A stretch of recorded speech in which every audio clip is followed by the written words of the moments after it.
7,000 feet की ऊंचाई पर यह भारत का सबसे ऊंचाई पर स्थित चिड़ियाघर है। नमस्कार दोस्तों, मैं हूं अंजलि और आप देख रहे हैं Indian wild life plus channel. दोस्तों, आज हम आपको भारत के सबसे ऊंचे स्थान पर स्थित चिड़ियाघर, म्यूजियम और बोटेनिकल पार्क दिखलाने के लिए ले चल रहे हैं। तो चलिए, इसके लिए हमें चलना पड़ेगा दार्जिलिंग। तो चलिए सफ़र की शुरुआत करते हैं और दार्जिलिंग की ओर चलते हैं। इस शहर की सुंदरता को देखकर अंग्रेजों ने इसे क्वीन ऑफ हिल्स की संज्ञा दी। दार्जिलिंग शहर में प्रवेश करते ही आपको इस शहर के चारों तरफ जितनी भी पहाड़ियाँ दिखेंगी, सब पर चाय की झाड़ियाँ दिखेंगी। तो चलिए सफ़र की शुरुआत यहाँ की चाय की कहानी से करते हैं। दुनिया भर में दार्जिलिंग चाय की पहचान बनाने का श्रेय भी अंग्रेज़ों को ही जाता है। उन्हीं के द्वारा दार्जिलिंग की भूमि पर चाय की खेती की शुरुआत की गई थी। जी हाँ, 1881 में ईस्ट इंडिया कंपनी के प्रथम अधिकारी डॉक्टर कैंपवेल जब दार्जिलिंग दौरे पर आए तो उन्होंने यहाँ की मिट्टी और आबो हवा को परखा और चाय के एक पौधे को लाकर अपने बगीचे में रोपा और तभी से दार्जिलिंग के पहाड़ों पर चाय की खेती की शुरुआत हुई। आज यहाँ पर उच्च कोटि के चाय पैदा किए जाते हैं। 100 से भी ज़्यादा यहाँ पर चाय के उद्यान हैं और प्रत्येक चाय बागान का अपना अलग इतिहास है। दार्जिलिंग के चाय बागान इस क्षेत्र की प्रमुख फसल है। दार्जिलिंग घूमने आने वाले सैलानी बागानों के पास स्थित चाय की दुकानों से अनेकों किस्म के चाय को टेस्ट कर सकते हैं और अपनी सुविधा के अनुसार उन्हें खरीद भी सकते हैं। अनेकों विविधताएं इस शहर में हैं। दार्जिलिंग की खूबसूरत वादियां हर किसी को लुभाती हैं।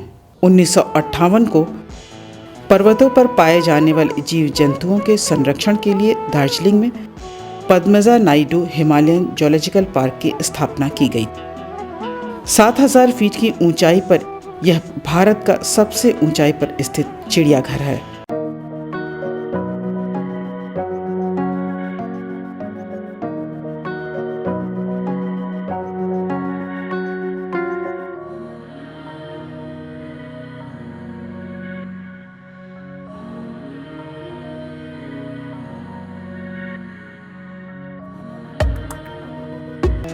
करीब 65 एकड़ में फैला यह चिड़ियाघर बर्फीले तेंदुआ और लाल पांडा के प्रजनन कार्यक्रम के लिए प्रसिद्ध है।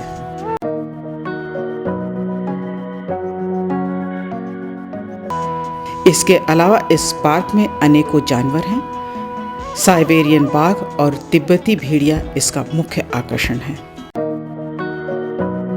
वर्ष में करीब 3 लाख से भी ज़्यादा पर्यटक इस चिड़ियाघर को देखने के लिए पहुंचते हैं। इस पार्क के पास ही नेचुरल हिस्ट्री म्यूजियम है, जिसकी स्थापना 1903 में की गई थी। यहाँ जीव जंतुओं और कीट पतंगों के दुर्लभ किस्मों को संरक्षित किया गया है।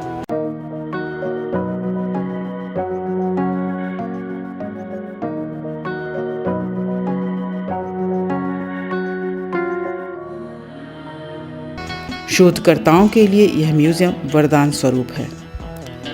यहीं दार्जिलिंग के पुराने बाजार के निचले हिस्से में एक वानस्पतिक उद्यान है। जो ऊपर है ये इंडिजिनस प्लांट जो हमारे इंडिया में मिलता है वही है। Middle section is that one coniferous sections and lower is exotic plant, जहाँ से हम वो जापान चाइना से लाता है वही रखता है। विलियम लिपोर्ट यहाँ के प्रसिद्ध बैंकर थे, जिन्होंने 1878 में इस उद्यान के लिए जमीन दान में दिया था और इसीलिए करीब 40 एकड़ में फैले इस उद्यान का नाम लिपोर्ट वानस्पतिक उद्यान रखा गया। इस उद्यान में अनेकों प्राचीन वृक्षों का समूह है।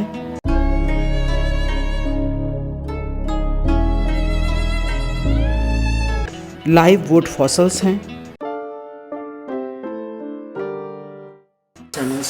is planted in garden 1878 is woody climber from China। इसके अलावा 50 से भी अधिक जातियों के ऑर्किड फूलों और कैक्टस का ग्रीन हाउस है।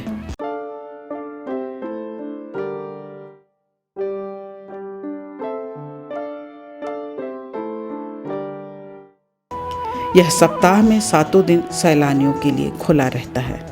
माउंटेनियरिंग का शौक रखने वालों के लिए भी दार्जिलिंग में बहुत कुछ है।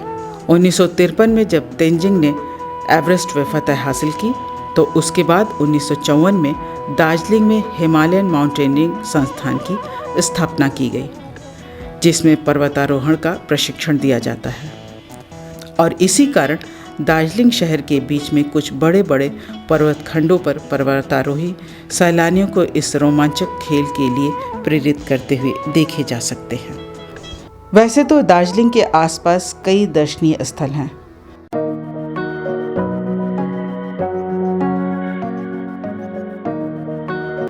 पर मिरिक उनमें से एक है, जहां एक बड़ी सी झील है जिसमें पर्यटक पैडल बोटिंग का आनंद उठाते हैं।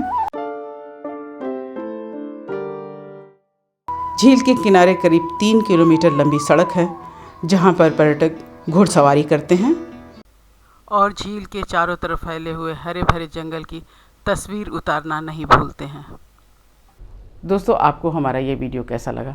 अगर पसंद आया हो तो प्लीज़ लाइक कीजिए, शेयर कीजिए और अपने कमेंट से भी हमें अवगत कराते रहिए।